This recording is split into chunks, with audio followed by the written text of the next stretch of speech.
American Lagers Ranked. Round 5, the fifth and final round, where we put up the beers that haven't gone up against each other. Coors has not gone up against these two. It has gone up against Narragansett, but Narragansett was warm and Coors was cooler. Coors got the win, so this is going to be a rematch. Now let's get these out of the way here. And I am not going to do this blind because if I do a blind, then there might be instances where these two would go up against each other and where beers would go up against each other for a second time. And I just want to do Coors against these three and be done with it. So we'll start off with Coors and Narragansett. Very slight aroma. Don't smell anything here. You can see the difference between the two. It appears that Narragansett is a little bit darker. Foam is about the same, although Coors poured with more foam. Coors hasn't done good in the past few rounds in which it participated. It only won when it was cool against a warmer beer. But when I did rematches against the cooler version of that beer, Coors lost. So Coors is winless against a beer of the same temperature.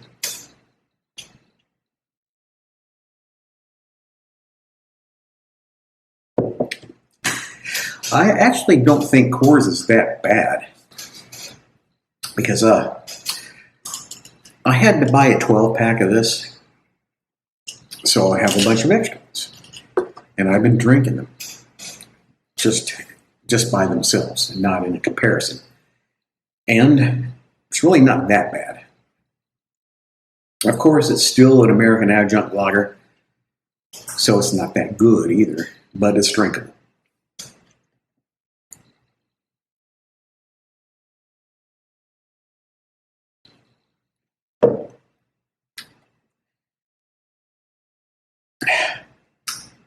I'll have to give this one to Narragansett. They taste very similar. Narragansett has a more maltiness to it, about the same amount of bitterness, and a little bit of tang to it, where Coors, in comparison, Narragansett just tastes a little bit plain.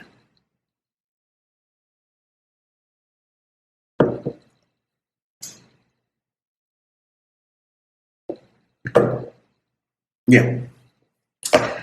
I'll stick with Narragansett on that. So, don't remember who won the last time these went up against each other.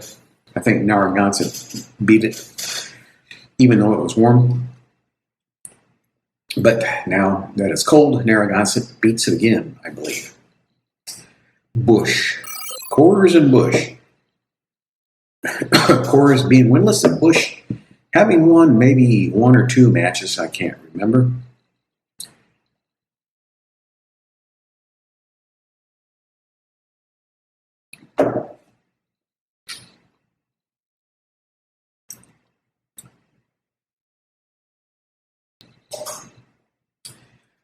A little bit malty, a little bit tangy up front. That carries all the way through. You don't get much hop bitterness.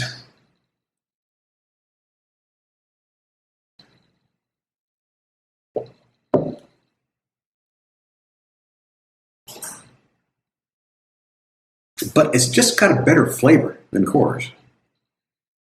Coors seems to have a finish to it, an aftertaste that is kind of bland, quite bland.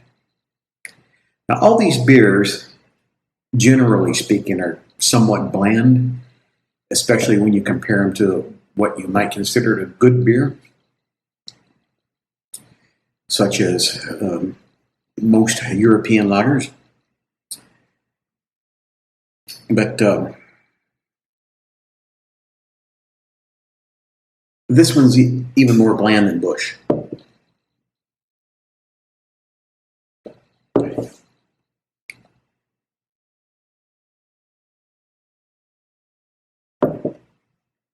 It's just not that good of a flavor in the finish. I've used cardboard sawdust to describe a taste that I would call a little bit dry and a bit plain.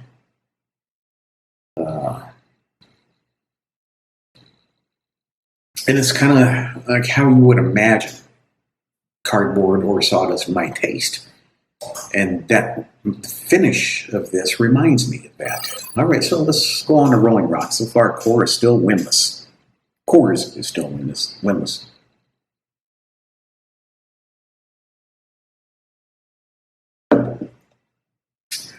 Rolling Rock, surprisingly, has performed better than I expected in this ranking. I can't remember its wins and losses, but at one point it was on top.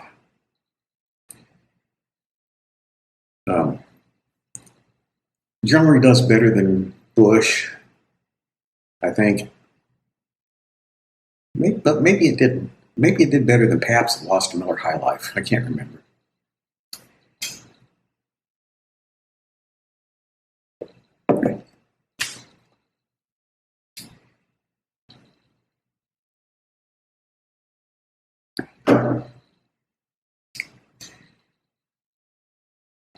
It's got a much more tanginess to it. And like I said, Coors has that flavor that I talked about, sawdust or cardboard. And I'm just trying to use the best descriptor that I can think of. So I'll give this one Rolling Rock as well. So Coors is winless. These 7 beers, 4 of them here that you see, plus Budweiser, Miller High Life, and Pabst, makes 7. Coors hasn't beat any of them, and is ranked lowest out of the 7, which is, you might consider, unusual, because Coors is supposedly made with the nice Rocky Mountain spring water and Golden, Colorado with the good ingredients and everything. But it's falling short. There's a finish to it that they need to, in my opinion, address. Do something about that cardboardish finish.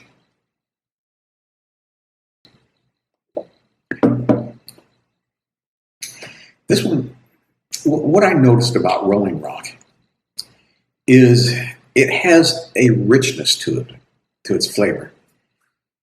Overall, the beer isn't strong, but it is slightly more rich, a bit more tangy than many of the other adjunct lagers against which I compared. And that's kind of what surprised me about, because I was expecting this beer to be bland and shitty and barely drinkable, but it was one of the better ones. Maybe not as good as Budweiser or Miller High Life, but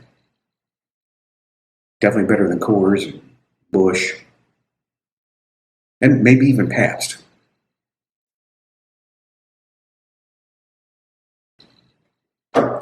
So that's that. Now that's that. So let's just for the hell of it, since I got the Narragansett out again. These have already gone up against each other, Narragansett and Rolling Rock. So this isn't going to count. But they're here.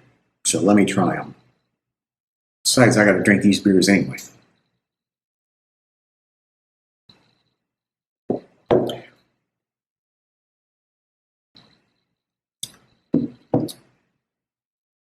And Narragansett is kind of interesting.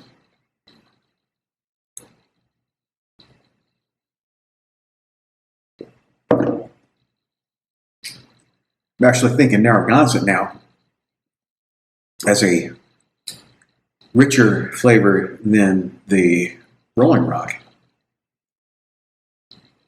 And Busch, I don't really Actually, this is Rolling Rock. It's a Busch. I don't really see any point in doing this one. It's pretty bland beer, not a lot to it.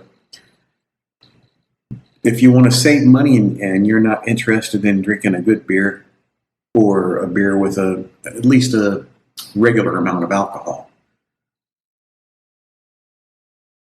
Busch is a nice beer to drink. Cheap, 4.3%, I believe, 4.4 or 4.3%. It's low. It's in light beer territory. But the only reason it's not considered a light beer is that it doesn't have reduced calories. So light beers generally are beers that have reduced calories. They can have high alcohol, but the defining feature of a light beer is reduced calories. So Busch doesn't qualify in that regard.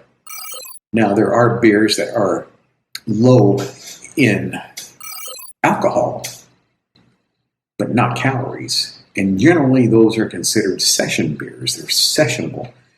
They are lower in alcohol so that you can sit down in a drinking session and drink more.